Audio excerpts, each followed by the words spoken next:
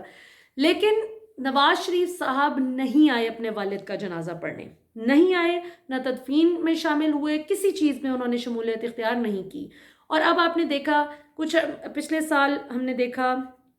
یہ جب بیگم کلثوم نواز کا انتقال ہوا 2018 کے اینڈ کے اراؤنڈ آئی گیس، تو اس وقت بھی ہم نے دیکھا کہ کیا حسن نواز حسین نواز نہیں آ سکے اپنی والدہ کی تدفین کے لیے، حالانکہ آنا چاہیے تھا۔ یہ وہ وقت ہوتا ہے جو آپ کے ماں باپ کا بنیادی حق ہے کہ آپ اپنے ہاتھوں سے ان کی آخری رسومات ادا کریں، غیروں کے ہاتھ سے کیوں یہ رسومات ادا ہوں، آپ کے ہاتھ ہونے چاہیے اس میں شامل۔ آپ اپنے والدین کو جس طرح انہوں نے آپ کو ساری زندگی گود میں لے کر پالا، تو اب آپ کا وقت ہے کہ آپ نے اپنی گود میں ان کو الوداع کہنا ہے۔ بڑی تکلیف دہ بات ہے، اور وہی جو ہم کل بھی بات کر رہے تھے کہ اللہ معاف کرے، پھر ایسا پیسہ اکٹھا کرنے کا، کمانے کا نہیں، ایسا پیسہ اکٹھا کرنے کا کیا فائدہ کہ جس میں اللہ معاف کرے آپ اپنے والدین تک کو آخری بار کندھا نہ دے سکیں۔ اور میاں صاحب اب بھی نہیں آئیں گے، نواز شریف، ان کے بیٹے حسن نواز، حسین نواز، اسحاق ڈار کے بیٹے، شہباز شریف صاحب کا بیٹا سلیمان شہباز، شہباز شریف کے داماد، یہ تقریباً ان کے 8-10 مرد بنتے ہیں گھر کے، جو 8-10 مرد اپنی ماں کو،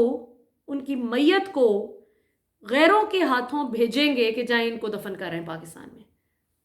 کیا ویسے بندہ کیا ہی کہے، میرے پاس الفاظ نہیں ہے یہ اس حرکت کو دیکھ کر۔ اور پھر یہ کہ چونکہ مریم کو پتہ ہے کہ پہلے دادی اماں کی وفات پر کل انہوں نے جس قسم کی سیاست کھیلنے کی کوشش کی کہ حکومت میں ذرا انسانیت نہیں، مجھے ذرا خبر نہیں دی دادی امی کی وفات کی، بیسیکلی انہوں نے یہ بات کیوں کہی؟ کیونکہ اسٹیج پر بیٹھی جھول رہی تھیں اور میوزک بھی چل رہا تھا، اور اس وقت انہیں کوئی مسئلہ نہیں تھا، خبر تو 12 بجے آ گئی تھی، دادی امی کا انتقال تو دوپہر 12 بجے ہو گیا تھا، آپ تو جلسہ گاہ میں لیٹ آفٹرنون میں گئی ہیں، تو بلور ہاؤس میں جب آپ موجود تھیں آپ کو تو پتہ چل گیا تھا۔ اب اس چیز کو کور اپ کرنا کہ ظاہر ہے لوگوں نے ریٹیلیٹ کیا، سوشل میڈیا پر بڑا سخت رد عمل آیا عوام کا کہ یہ کیا بات ہوئی کہ آپ کی دادی انتقال کر گئی ہیں اور آپ سٹیج پر بیٹھی جھول رہی ہیں۔ تو وہاں پر پھر انہوں نے ظاہر تقریر تو نہیں کی تھی، ویسے بھی بندہ جا سکتا ہے، آپ 12 بجے آپ کو پتہ چلا تھا، آپ ویسی پریس کانفرنس کر کے بتا دیتی ہیں کہ جی میں جلسے میں شمولیت اختیار نہیں کروں گی، لیکن چونکہ وہ پبلسٹی سٹنٹ پول کرنا تھا، وہ جو میک اپ کیا ہوا تھا، وہ جو لباس تھا، وہ ظاہر ہے کہ وہ اچھی طرح سے فلانٹ کرنا تھا،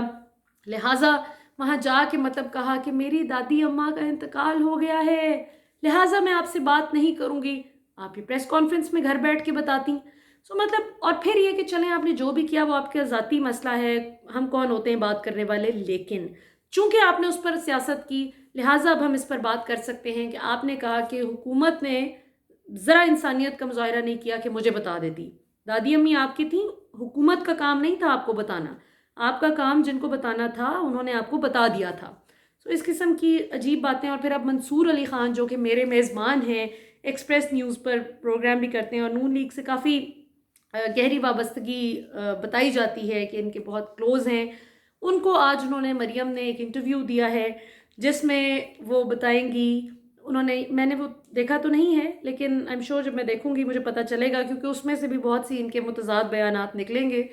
تو اس میں انہوں نے خیر سے اب وہ رائے عامہ ہموار کرنے کے لیے کہ میرا اب یہ جو جھوٹ پکڑا گیا ہے کہ حکومت نے مجھے نہیں بتایا اور عوام اب مجھے جو ہے اس پر سوال کر رہے ہیں کہ آپ کو اس قسم کی غلط بات کرنے کی ضرورت کیا ہے، غیر ضروری طور پر جھوٹ بولنے کی ضرورت کیا ہے۔